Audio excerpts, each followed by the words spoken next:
बिस्मिल्लाहिर्रहमानिर्रहीम। अल्लाहुम्मा रब्बि ज़िदनी इल्मा। अज़ीज़ तालिब इल्मों, हम आप लोगों के साथ चैप्टर नंबर 5 के लेक्चर नंबर 5 के साथ हाजिर हैं। इस पर्टिकुलर लेक्चर में हम लास्ट टाइम की कुछ बातें करेंगे। जैसे कि आपको याद होगा कि हम लोगों ने लास्ट टाइम बैक्टीरियोफेजेस का जिक्र किया था, यानी कि ऐसे ऐसे वायरसेस जो बैक्टीरिया को इन्फेक्ट करते हैं, बैक्टीरिया में डिजीजेस कॉज करते हैं और सम टाइम उनको खा तक जाते हैं। उन्हें हमने नाम दिया था, याद होगा आप लोगों को, बैक्टीरियोफेजेस। और इसके लिए हेरल और डी टॉर्ट नामी साइंटिस्ट ने काम किया था और इस लंबी रिसर्च के रिजल्ट में पता चला कि बहुत से वायरसेस बैक्टीरिया को खा पी जाते हैं। अब हम जो बात करने वाले हैं वो ये है कि अगर एक वायरस बैक्टीरिया को अटैक करता है, राइट, तो उसका जो मोड ऑफ एक्शन है, मीन वो किन किन स्टेप्स से गुजरने के बाद बैक्टीरिया के अंदर अपनी लाइफ साइकिल कंप्लीट करता है, वो हम अंडरस्टैंड करेंगे। मैं आप लोगों को एक बात और भी याद करना चाहता हूँ कल वाली, वो ये थी कि जो एंटीबायोटिक्स होती हैं, ऐसी मेडिसिन जो बैक्टीरिया के अगेंस्ट यूज होती हैं, उन मेडिसिन का कोई रोल नहीं है in controlling the life cycle of viruses. और एक बात इंपॉर्टेंट आपको याद करवानी है, रीइंफोर्स करवानी है, बार बार आपको बतानी है, वो ये कि वायरसेस का अपना एक लाइफ साइकिल होता है। जब तक वो लाइफ साइकिल कंप्लीट नहीं होगा, ये वायरसेस आप ऑर्गेनिज्म या अपने होस्ट को नहीं छोड़ते। एक बात आपको एक और याद करवानी थी कल के लेक्चर में से, कि जो हमारे वायरसेस है ये ऑब्लिगेट पैरासाइट्स होते हैं। इसका मतलब है इनके अपने पास कोई मेटाबॉलिक मशीन नहीं है और ये सारी की सारी जो मशीनरी है वो अपने होस्ट की यूज करते हैं। तो इस रेफरेंस से हम स्टडी करने वाले हैं आज life cycle of the viruses.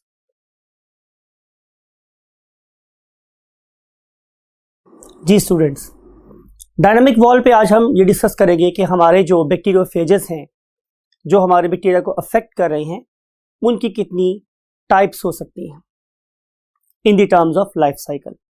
तो बैक्टीरिया की बॉडी में वायरसेस दो तरीके से बिहेव करते हैं। वैसे तो ये वाली बात तमाम वायरसेस के लिए ट्रू है, लेकिन हम यहाँ पे कैटेगोरिकली बैक्टीरियोफेजेस का जिक्र कर रहे हैं। तो ये जो बैक्टीरियोफेजेस हैं, ये दो तरीके से हमारे बैक्टीरिया के अंदर बिहेव करते हैं। पहला वे ये है, इसे हम कहते हैं कि ये मास्टर स्लेव रिलेशनशिप डेवलप करते हैं।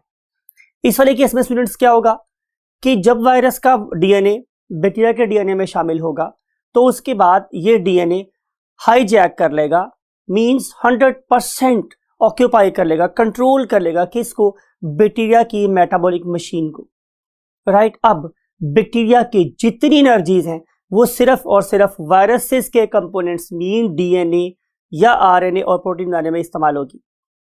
उसके बाद ये क्वांटिटी इतनी ज़्यादा बढ़ जाएगी कि जो बैक्टीरिया का सेल है वो ऑल टुगेदर फट जाएगा। इस केस में जो बैक्टीरिया का डीएनए है वो एक आका के तौर पे काम कर रहा है, मींस वो मास्टर है, और जो बैक्टीरियल मशीनरी है वो चूंकि उसकी बिल्कुल उसके ताबे हो गई है, तो हम उसे गुलाम कंसिडर करते हैं। तो आका और गुलाम के रिलेशनशिप डेवलप होता है इस वाले केस। लेकिन दूसरे केस में क्या होता है, दूसरे वाले केस में हॉस्ट गेस्ट रिलेशनशिप डेवलप होती है। उस वाले केस में आमतौर पर क्या होता है कि जो अच्छे मेहमान है वो वही कुछ खा लेते हैं जो आपने पकाया होता है, राइट। वो आपको फॉलो कर रहे होते हैं, जो भी आप उन्हें पेश करें वो आराम सुकून से खा लेते हैं। तो इस वाले केस में भी ऐसा ही होगा कि अब जो वायरस का डीएनए है वो अपने आप को आके बैक्टीरिया के डीएनए में शामिल कर लेगा, और जब बैक्टीरिया अपनी चीजें बना रहा होगा तो साथ साथ वायरसेस भी अपने आप को मल्टीप्लिकेट कर लेंगे। यानी कि इस वक्त वायरस का रेप्लिकेशन रेट बैक्टीरिया के रेप्लिकेशन रेट के साथ साथ चल रहा होता है। इसका बीइंग पैरासाइट फायदा ये है, ये वाला वायरस बहुत लंबे अरसे तक अपने होस्ट के साथ साथ चल सकता है। फिर अगली बात जो इंपॉर्टेंट है वो स्टूडेंट्स ये कि कभी कभी ऐसा भी होता है कि ये वाला वायरस अपने डीएनए को बैक्टीरिया के डीएनए से सेपरेट कर लेता है, राइट, और उसके बाद ये दोबारा से वही साइकिल स्टार्ट कर देता है जो हमने नंबर 1 पे पढ़ा था, means master slave cycle start कर देता है, राइट। तो ये दो किस्म के साइकिल्स हैं जो आज हम अपने व्हाइट बोर्ड के ऊपर स्टडी करने जा रहे हैं। So let's move to the white board.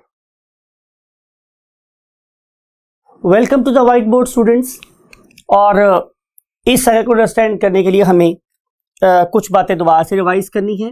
Number 1 के बैक्टीरियोफेजेस ऐसे फेजेस होते हैं, ऐसे वायरसेस होते हैं कि जो बैक्टीरिया को इन्फेक्ट करते हैं। अब हम जिस बैक्टीरियोफेज पे पहले रिसर्च कर रहे थे उसका जो होस्ट था वो इकोलाई था।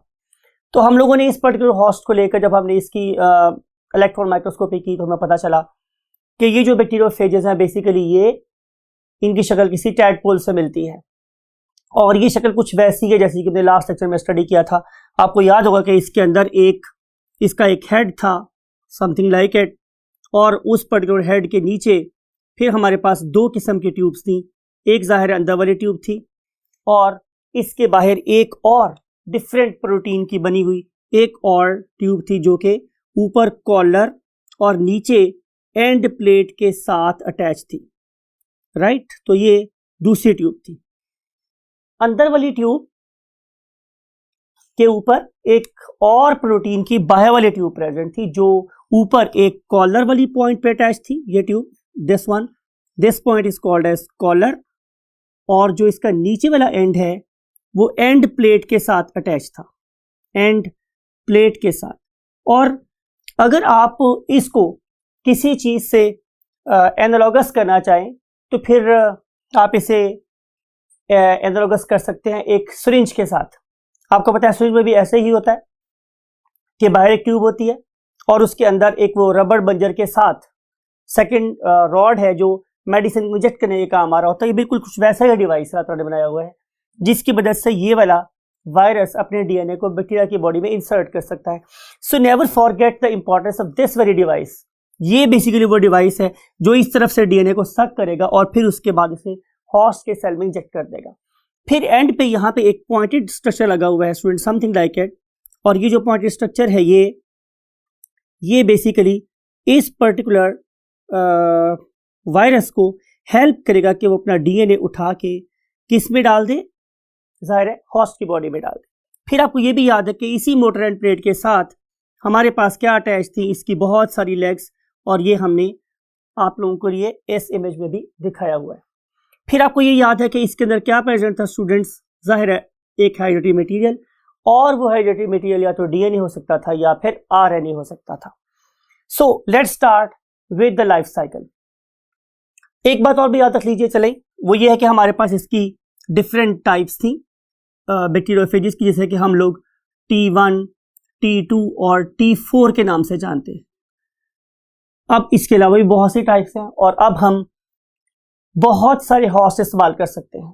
फॉर एग्जाम्पल ज़रूरी नहीं है कि हम लोग सिर्फ एस्केरिशिया कोलाई पर रिसर्च करें, हम लोग और डिफरेंट किस्म के बैक्टीरिया जैसे कि न्यूमोकोकस हो गया, कोकाई हो गए, बैसिलाई हो गए, तो इन डिफरेंट किस्म के वायरसेस को हम डिफरेंट किस्म के बैक्टीरिया के साथ रिसर्च में यूज़ कर सकते हैं। सो बात ये स्टूडेंट्स हो रही थी आप लोगों के साथ कि अब हम देखेंगे कि ये वाला वायरस एक बैक्टीरिया के अंदर अपना लाइफ साइकिल कैसे कंप्लीट कर रहा है। तो आंसर इज दिस कि इसका लाइफ साइकिल डिवाइडेड है डिफरेंट फेजेस में, जिसको हम लोग 1 बाय 1 डिवाइड करेंगे। इसमें जो सबसे पहली फेज है उसे हम लोग नाम देते हैं स्टूडेंट्स क्या, एडजॉर्प्शन स्टेज। एडजॉर्प्शन। आप स्टूडेंट्स जरा बात को गौर से सुने, मैंने वर्ड एब्जॉर्प्शन नहीं यूज किया, मैंने यहाँ पे बी नहीं लिखा हुआ, मैंने यहाँ पे डी लिखा है। अब एडजॉर्ब का मतलब होता है चिपकना, राइट। यानी कि जो मेरे पास पहले वाली स्टेज है उसमें वायरसेस अपने आप को बैक्टीरिया की सरफेस के साथ अटैच करते हैं। आप देखेंगे एनिमेशन में कि पहले वाली फेज में वायरसेस ने आके अपने आप को बैक्टीरिया की बॉडी से अटैच कर दिया। नंबर 2 फेज क्या है? नंबर 2 फेज है स्टूडेंट्स अटैचमेंट। अब जब मैं वर्ड यूज करता हूं अटैचमेंट, तो इससे मुराद मेरे पास ये है कि अब जो लास्ट लेक्चर में मैंने बात की थी किसके बारे में, टेल के बारे में, कि वो जो टेल है ये बेसिकली अडेप्टेड होती है as per what, structure of the host surface. अब अगर इसके ये वाले रिसेप्टर होस्ट की सरफेस के मुताबिक होंगे तो अटैचमेंट होगी, अदरवाइज अटैचमेंट नहीं होगी। ये आपको कल की बात बनी, दोबारा से याद करनी चाहिए। इस वाले केस में अगर होस्ट और उसका पैरासाइट दोनों की दोनों चीजें कैसी हैं, कोइंसाइडिंग हैं, तो फिर इन दोनों के दरमियान में वीक फोर्सेस डेवलप हो जाती है, राइट। मैं फिर बोल रहा हूं कि इफ रिसेप्टर्स आर मैचिंग, अगर जो रिसेप्टर्स है वो कैसे हैं, मैचिंग है, आपस में मिलते जुलते हैं, तो ये वाला प्रोसेस स्टार्ट होगा, अदरवाइज ये वाला वायरस होस्ट को इन्फेक्ट नहीं कर सकता, राइट। यहां पे डेवलप हो जाएगी स्टूडेंट्स क्या, weak forces, it is something like hydrogen bonds और even bit more stronger bonds. जी स्टूडेंट्स, जो इसके बाद रिसेप्टर्स पे फोर्स डेवलप होने के बाद, वीक हाइड्रोजन फोर्सेस डेवलप होने के बाद जो थर्ड फेज है उसे हम लोग नाम देते हैं पेनिट्रेशन।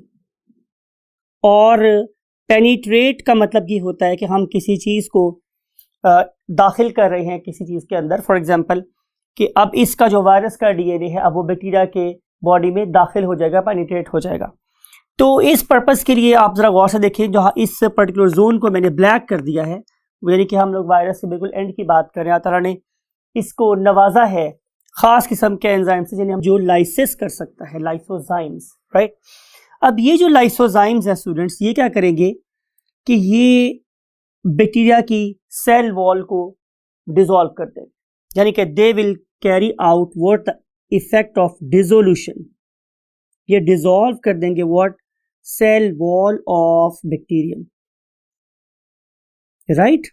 जब उन्होंने उसको डिसॉल्व कर दिया तो उसके बाद अगला फेज स्टार्ट होगा। वो क्या है, आप लोगों की फैसिलिटी के लिए मैंने एक स्टेप और बढ़ा दिया है, वो क्या है, इंजेक्टिंग डीएनए और RNA into the host, injecting DNA और आरएनए। यानी कि आप इस फेज में ये देखेंगे स्टूडेंट्स कि once wall is created, once hole is created in the wall of bacterium, एक सुराख बन गया है। अब उस सुराख में से जो वायरस है वो अपना डीएनए, आप देख सकते हैं एनिमेशन में कि वो अपना डीएनए बैक्टीरिया की बॉडी में इंसर्ट कर रहा है। तो इस पर्टिकुलर फेज में इंसर्शन हो जाएगी, इंजेक्शन हो जाएगा डीएनए का इनटू द होस्ट। और उसके बाद स्टूडेंट्स वो बात शुरू होगी जो हमने डायनामिक वॉल पे आप लोगों के साथ डिस्कस की, और जैसे हम यहाँ पे डायग्राम बना के भी देखेंगे यहाँ पर, कि इस वाले फेज में आप जरा गौर से देखिए, इस वाले फेज में जो वायरस है उसने आपको सिर्फ आके अपने आप को क्या किया है, लॉन्च किया है, अटैच किया है। दूसरे वाली फेज में अगर आप इस डायग्राम को देख रहे हैं तो आपको नजर आ रहा है कि इस वाले केस में हम ये शो कर रहे हैं कि यहाँ पर जो फोर्सेस डेवलप हो गई हैं between the receptors of the host and the parasite. और इस वाले केस में नंबर 3 केस में आप देख रहे हैं कि अब जो वायरस है उसने अपनी जो टेल है वो बिल्कुल बैक्टीरिया की वॉल के साथ अटैच कर दी है, और इस टाइम पे जो ये वायरस है वो एंजाइम रिलीज कर रहा है इन इट्स सेल वॉल, और ये Aahista Aahista Aahista you can see कि इट इज मूविंग डीप और ये सेल वॉल को डाइजेस्ट कर रहा है। अगले वाले फेज में आपने ये देखा स्टूडेंट्स, आप नजर देखेंगे आप लोग कि इस वाले फेज में जब होल कंप्लीट हो गया है, बिल्कुल कंप्लीट हो गया है, अब वो जो मैंने आपको इंजेक्शन का कॉन्सेप्ट दिया था उसके रिजल्ट में ये वाला वायरस अब अपने डीएनए को यहां से मूव करवा रहा है, कहां, इसके अंदर। तो नाउ यू सी कि अब ये वाला डीएनए इस पॉइंट से इस पॉइंट तक मूव कर गया है। इसे हम लोग नाम देते हैं व्हाट, इंसर्शन और पेनिट्रेशन। इस पॉइंट के बाद डिसाइड होगा कि इस पर्टिकुलर वायरस का साइकिल किस तरीके से होगा, कैसा चलेगा। लेकिन अहम बात यह है कि इस पर्टिकुलर ऑर्गेनिज्म का काम यहां तक था सिर्फ कि उसने अपना डीएनए यहां पे इंसर्ट कर दिया। उसके बाद ये जो बाहर वाली चीज है इट विल बी लॉस्ट, इसी कोई काम नहीं है। ये इसको यहां से डिटैच कर देना या उसका अटैच रहना या यहां से उतर जाना कोई मानी नहीं रखता, राइट। अब हमने सिर्फ और सिर्फ क्या देखना है कि ये वाला डीएनए 2 तरीके से बैक्टीरिया को डिक्टेट कर सकता है। पहला वे मैंने आपको क्या बताया था कि मास्टर स्लेव रिलेशनशिप होगी। इस वाले केस में ये वाला डीएनए बैक्टीरिया को बाहर बैठे बैठे सारी मशीनरी को कंट्रोल करेगा, और ये वाला डीएनए बैक्टीरिया की मशीन को इस्तेमाल करते हुए सारी की सारी चीजें अपने मुताबिक बनाएगा। यानी कि एक टाइम विल कम कि जब ये जो बैक्टीरिया है, राइट, इस पर्टिकुलर बैक्टीरिया की मैं बात कर रहा हूं, it will become full of viruses. और आपको जब मैं बात करूंगा तो आपको समझ आ जाएगी कि जाहिर है इसमें बहुत सारे क्या बन जाएंगे, कैप्सिड्स। डेफिनेटली ये कैप्सिड्स कैसे बने हैं स्टूडेंट्स, कैप्सोमियर्स के आपस में मिलने से। और जाहिर है ये कैप्सोमियर्स किसने बना के दी हैं, जाहिर है बैक्टीरिया के राइबोसोम्स ने। तो बैक्टीरिया के राइबोसोम्स पे किसने कब्जा कर लिया, वायरस के डीएनए ने। जब सारा कब्जा उसका होगा तो हर एक चीज किसकी बनेगी स्टूडेंट्स, वायरसेस की। तो नाउ यू मे सी कि यहां पे huge number of bacterial DNA और आरएनए और क्या शामिल है, ये कैप्सिड्स। तो इस बैक्टीरिया की क्या हो जाएगी स्टूडेंट्स, लाइसिस। ये फट जाएगा, बर्स्ट हो जाएगा। और बर्स्ट होने के बाद आप ये देखेंगे कि ये बर्स्ट होने से पहले ये दोनों चीज़ें आपस में दोबारा से मिल गई हैं, और दोबारा से मिलने के बाद डेफिनेटली हमारे पास क्या प्रोड्यूस हो गई हैं, मोर वायरसेस। और ये वायरसेस क्या कर सकते हैं, डेफिनेटली इनके साइड पे या इनके साथ जो नॉर्मल बैक्टीरिया हैं, इन्हें मैंने डेलिबरेटली ब्लू से ड्रॉ किया है कि जो नॉर्मल बैक्टीरिया हैं, then they will carry out the same process जैसा इसके साथ हुआ था, इस नंबर 1 फेज में हो रहा था, वही वाले काम इस नए बैक्टीरिया के साथ भी होंगे, और ये बैक्टीरिया भी इसी नंबर फेज के ऊपर नंबर 1 जैसी स्टेट में चला जाएगा। तो इस तरीके से ये जो वायरसेस हैं ये क्या कर रहे हैं स्टूडेंट्स, डिफरेंट बैक्टीरिया की साथ अटैचमेंट करते हैं, उनके साथ वीक फोर्सेस डेवलप करते हैं, उसके बाद अपना डीएनए इंसर्ट करते हैं, उनकी मशीनरी को ऑक्यूपाई कर लेते हैं और फिर सारा काम उससे अपना करवाते हैं। तो ये सारे के सारे 5 फेजेस हैं जो बेसिकली मास्टर स्लेव रिलेशनशिप में हमारे साथ चलते हैं। इसलिए मैं इस पर्टिकुलर साइकिल को मास्टर स्लेव साइकिल के नाम से लिख रहा हूं, और मैं इसे बोलता हूं कि ये लाइटिक लाइफ साइकिल है। Lytic life cycle.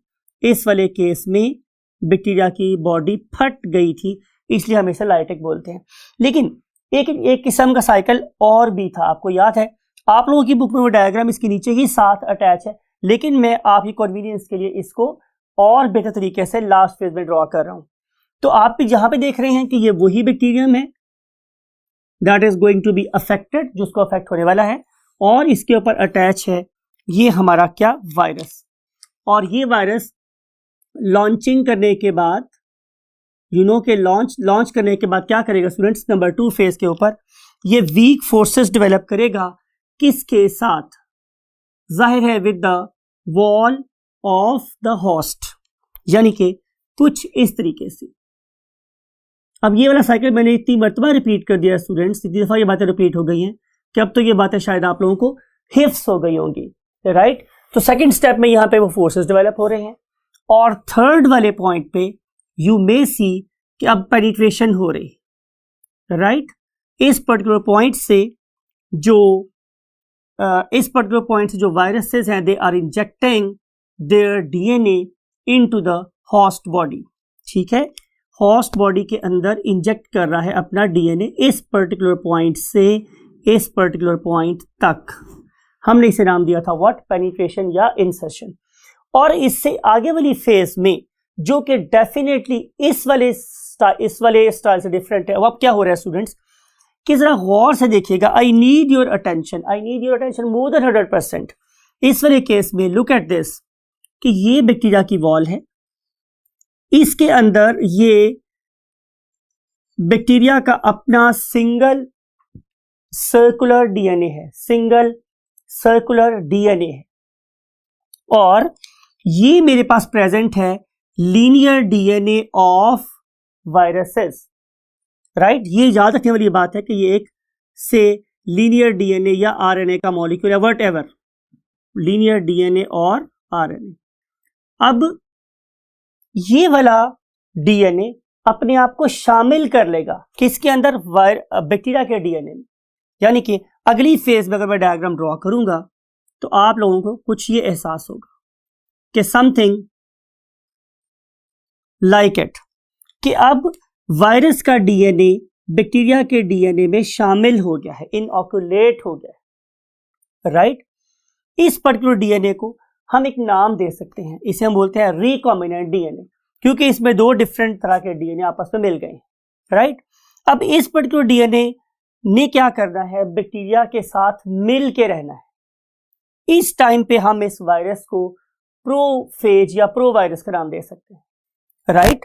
अब इसकी मल्टीप्लीकेशन किसके साथ एसोसिएटेड है? बैक्टीरिया के डीएनए के मल्टीप्लीकेशन के साथ या रेप्लिकेशन के साथ। यानी कि अगर ये वाला डीएनए अपने आप को डुप्लीकेट कर रहा है, जो मैं आपको शो करने की कोशिश कर रहा हूं, जो you may find this thing, कि अगर ये अपने आप को डुप्लीकेट करने की कोशिश कर रहा है तो साथ साथ वायरस का डीएनए भी रेप्लिकेट हो रहा है, यू मे से इट, राइट। और आप लोग एक कॉन्सेप्ट पढ़ के आए हैं ग्रेड 9 में, वो स्टूडेंट कॉन्सेप्ट क्या था?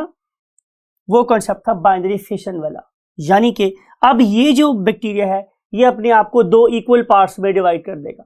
जब ये वाला प्रोसेस हो रहा होता है तो आपको ये बात पता है कि एक डीएनए इस तरफ मूव कर जाता है जो शायद ओल्ड है, और जो नया बना हुआ डीएनए है वो इस तरफ मूव कर जाता है, राइट। से हमने इस बैक्टीरिया को दो डॉटर बैक्टीरियम में डिवाइड कर दिया, राइट। हमने इस पेरेंट बैक्टीरियम को दो डॉटर बैक्टीरिया में डिवाइड कर दिया by the process of what? Binary fission. तो आप लोग क्या फाइंड करेंगे कि अब इन दोनों के अंदर इस पर्टिकुलर वायरल डीएनए की कॉपी मौजूद है। तो हेंस ये बैक्टीरिया के साथ साथ चलता रहेगा। इस किस्म के लाइफ साइकिल को हम लोग नाम देते हैं स्टूडेंट्स क्या? होस्ट गेस्ट रिलेशनशिप वाला साइकिल, और हम इसे नाम देते हैं क्या? Lysogenic life cycle. Lysogenic life cycle. इसको साइक्लिक शो करने के लिए हम क्या लगा सकते हैं स्टूडेंट्स? जाहिर है इसमें एरोस लगा सकते हैं, राइट, समथिंग लाइक इट। और फिर जो काम इस बैक्टीरियम के साथ हुआ है, जाहिर है वही वाला काम इस बैक्टीरियम के साथ भी होगा। लेकिन याद रखने वाली बात यह है कि ये वाला प्रोसेस मींस ये वाला साइकिल, जिसे हमने क्या नाम दिया था? लाइसोजेनिक लाइफ साइकिल, ये कभी भी इस वाले लाइफ साइकिल में शिफ्ट हो सकता है। और इस प्रोसेस को हम लोग नाम क्या देते हैं students? Induction. We call it as what? Induction. This process और phase is called as induction. So that's all about the life cycle of what? Viruses. अगले लेक्चर में हम आप लोगों के साथ मुलाकात करेंगे किस फेज में? डिफरेंट टाइप्स ऑफ डिजीजेस में, वायरल डिजीजेस के साथ। Take very good care of yourself and thanks for listening.